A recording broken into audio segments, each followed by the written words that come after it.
Bismillahirrahmanirrahim. Assalamualaikum warahmatullahi wabarakatuh.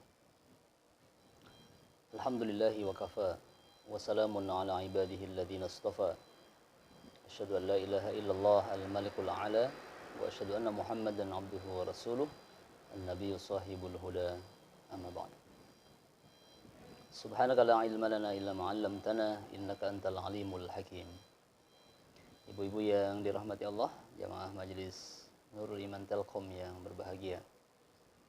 Kita panjatkan puji syukur ke hadirat Allah bahwa pada hari ini di 10 terakhir dari bulan Muharram, salah satu dari bulan haram, bulan yang di dalamnya banyak kemuliaan, bulan yang di dalamnya Allah muliakan dibandingkan bulan-bulan yang lain, dan bulan yang sejak zaman dahulu bahkan orang-orang jahiliyah sudah tahu bahwa bulan ini memiliki keistimewaan sehingga mereka mengharamkan adanya pembunuhan dan peperangan yang ada di bulan haram itu.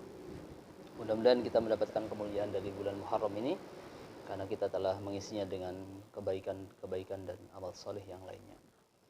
Salawat dan salam untuk Rasulullah Muhammad sallallahu alaihi wasallam, Nabi yang menuntun kita, Nabi yang memberikan dua pusaka yang istimewa.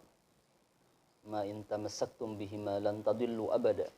Kalian tidak akan pernah tersesat sepanjang kalian masih berpegang kepada kedua pusaka itu, Kitabullah wa sunnatu rasulih. Yaitu kitab Allah Al-Qur'an yang sedang kita kaji ini dan sunnah atau hadis-hadis beliau yang istimewa.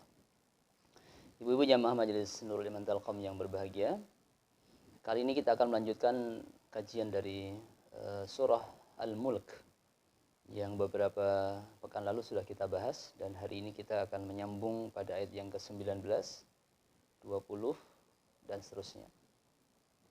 Resume dari apa yang kita bahas pada beberapa ayat yang sebelumnya, di mana Allah Subhanahu wa taala memberikan kepada kita peringatan wa asirru qaulakum aw ijharu bih. Rahasiakanlah ucapan kamu, zikir kamu, permohonan kamu kepada Allah. Awijharu bih, atau nyatakanlah.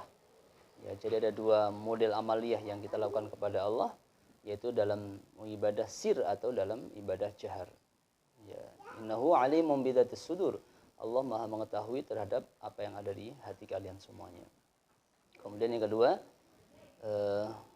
semua dari ayat yang kemarin adalah Allah Subhanahu wa taala mengingatkan kepada kita, masih merasa amankah kalian terhadap Allah yang ada di langit? Ya, jadi penentuan Allah di langit itu ada dalam banyak ayat di Al-Qur'an. Ya, sehingga bukti keimanan seseorang terhadap Allah adalah dia meyakini bahwa Allah itu ada di langit. Ya. Amintum man fis sama ay yakhsifa bikumul arda fa idza hiya tamur.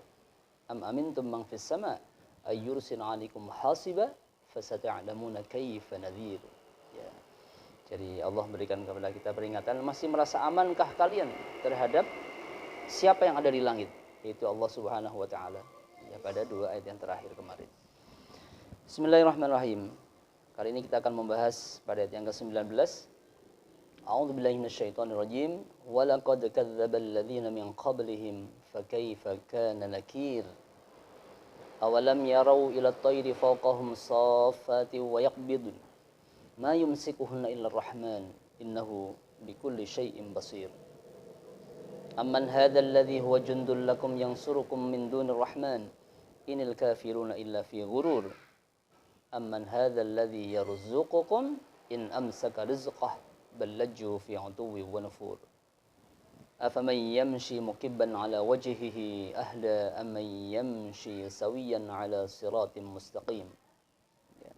Insyaallah pada 5 ayat ini kita akan memberikan eksplorasi atau tafsir ya, tentang makna kalimat per kalimat dan makna keseluruhan daripada jumlah pada ayat tersebut. Walaqad kadzdzabal ladzina min qablihim. Sungguh orang-orang atau kaum sebelum mereka telah mendustakan kepada utusan-utusan. Min kufari Makkah, dari orang-orang kafirnya kota Makkah. Siapa yang dimaksud dengan min qablihim, min qabli kufari Makkah, yaitu al-umam al-khaliyah, umat-umat yang terdahulu. Ya, Jadi jangankan Rasulullah Muhammad sallallahu alaihi wasallam, nabi-nabi yang sebelumnya pun telah didustakan oleh umat-umat mereka. Fakaifa kana nakiri, fakaifa kana nakiri, maka lihatlah bagaimana keingkaranku, kata Allah, perhatikanlah bagaimana kemurkaanku terhadap orang-orang yang mendustakan tadi. Ya. Awalam yarau ila tayri faqahum safati wa yaqbidun. Ya. Bagi orang-orang yang mengetahui tentang teknologi, maka ayat ini menjadi inspirasi bagi mereka semuanya. Ya, jadi orang yang membaca Al-Qur'an ya dengan basic latar belakang teknologi, mereka akan mendapatkan ilmu dari ayat yang ke-20 dari surah Al-Mulk ini. Ya, dan konon terciptanya alat transportasi yang berupa pesawat terbang itu adalah ilham atau inspirasi dari renungan ayat yang ke-20 surah Al-Mulk ini. Ya, Allah memberikan gambaran kepada kita dengan ya bagaimana cara burung yang dengan berat badannya dan kegemukan yang ada dalam tubuhnya ini dia bisa terbang di atas langit. Terbang di atas udara. Bagaimana cara dia terbang? Ya. Safat. Cara mereka terbang dengan dua cara, yaitu safat ay basitat ajnihatahunna. Dia melebarkan sayapnya, mengembangkan sayapnya. Wayaqbidun, dan dia wayaqbidun dan menahan atau mengembiskan sayapnya ke tubuh mereka, ke lambung mereka.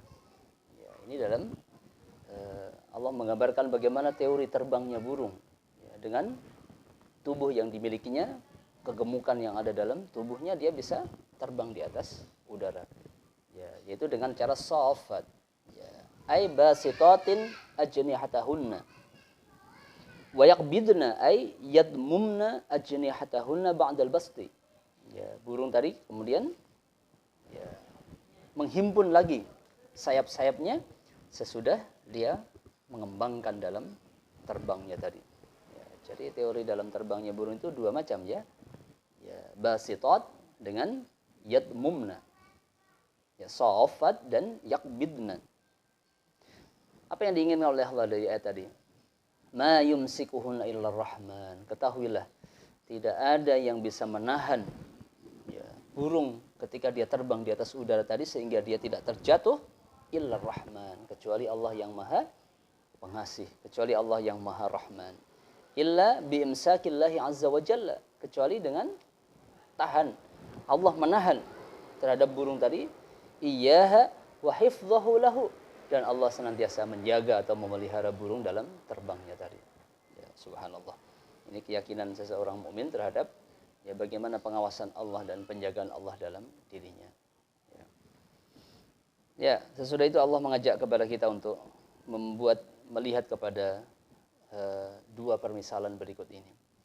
Amman hadzal ladzi huwa jundul lakum yansurukum min dunir rahman inil kafiruna illa fi ghurur. Amman hadzal ladzi yarzuqukum in amsaka rizqah bal lajju fi 'utuwwi wa nufur. Amman hadzal ladzi huwa jundul lakum. Ibnu Abbas berkata, ya singkatnya dari tafsir ayat ini adalah man yang surukum minni in aradtu azabakum. Adakah tentara mana yang bisa menjaga kalian, yang bisa melindungi kalian ketika aku Allah berkehendak untuk mengazab kalian semuanya. Ya. Amman hadzal ladzi huwa jundul lakum. Ya. Ai la jundalakum. Tidak ada tentara, tidak ada seorang tentara pun yang mena'umkum min azabillah, yang bisa menahan kalian dari azab Allah Subhanahu wa taala. Ya. Inil kafirun illa fi ghurur. Sungguh orang-orang kafir mereka ada dalam kesesatan. Ai anna syaitan yaghurruhum bi anna al-'adzaba la yanziru bihim. Syaitan senantiasa ya, menipu mereka, menipu orang-orang kafir, membohongi mereka bahwa azab Allah itu tidak akan pernah datang kepada mereka, sehingga mereka tetap dalam kesesatan yang mereka pelihara. Wal 'iyadu billah.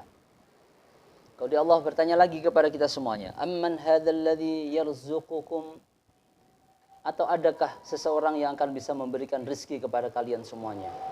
In amsaka rizqah, ketika Allah menahan rizkinya. Ai amsaka al-matara, Allah mencegah turunnya hujan kepada kalian semuanya. Hujan sebagai simbol rezeki dari Allah Subhanahu wa taala, karena dengan hujan ditumbuhkan berbagai macam tumbuh-tumbuhan, karena dengan hujan dihidupkan berbagai macam makhluk hidup, sehingga hujan merupakan sumber rezeki dari Allah Subhanahu wa taala. Adakah seseorang yang bisa memberikan rezeki kepada kalian semuanya? In amsaka rizqah, tatkala Allah mencegah rezekinya untuk kalian semuanya. Ballajju fi utuwi wa nufur. Bahkan mereka orang-orang kafir itu fi utu, tetap saja dalam keingkaran mereka. Wa nufur, ay tamadau fi takabburin. Mereka senantiasa ada dalam kesombongan mereka. Wa taba'udin 'anil haqqi, dan kejauhan mereka dari kebenaran Allah Subhanahu wa taala. Ya.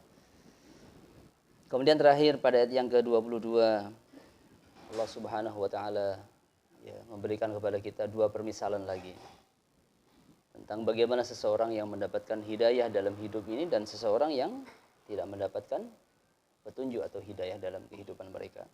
Afaman yamshi mukibban ala wajhihi ahda amman yamshi sawiyan ala siratim mustaqim. Apakah sama? Apakah seseorang yang berjalan ya mukibban ala wajhi ay kabban ra'sahu fi dhalalah, dalam bahasa balaghahnya namanya kinayah ya, makna yang berisi tentang sindiran. Apakah seseorang yang berjalan mukibban ala wajhi kabban ra'sahu fi dhalalah, orang yang menelungkupkan wajahnya ya, dia tidak melihat lagi kebenaran, dia senantiasa ada dalam kesesatan, wal jahalah, dan kebodohan. A'ma al qalbi wal aini, hatinya buta, matanya buta. Ya. La yubsiru yaminan wa shimalan, dia tidak bisa melihat ke kanan dan yang ke kiri. Itulah gambaran orang yang kafir. Ya, seperti orang yang menelungkupkan mukanya ke dalam tanah, orang yang menelungkupkan mukanya ke atas bumi sehingga dia tidak bisa melihat. Ya, matanya tidak melihat, hatinya tidak tersadar. Dia tidak bisa melihat apa yang ada di kanan, apa yang di kiri mereka. Ya, apakah sama orang yang seperti itu? Amman yamshi sawiyan ala siratim mustaqim. Bandingkan dengan seseorang yang berjalan dalam keadaan dia tegak tubuhnya. Ala siratim mustaqim. Dia berjalan di atas jalan yang lurus. Itu permisalan orang-orang yang kafir dan orang-orang yang mukmin. Orang kafir digambarkan oleh Allah, mereka adalah orang yang menelungkupkan kepala mereka, wajah mereka ke atas tanah. Ya, matanya tidak melihat, hatinya tidak tersadar. Dia tidak tahu apa yang ada di kanan, yang di kirinya. Ya, dan sementara orang-orang mukmin adalah orang yang berjalan dalam keadaan dia sawiyan, tegak lurus badannya. Ala siratim mustaqim, dia menempuh jalan yang lurus. Ya.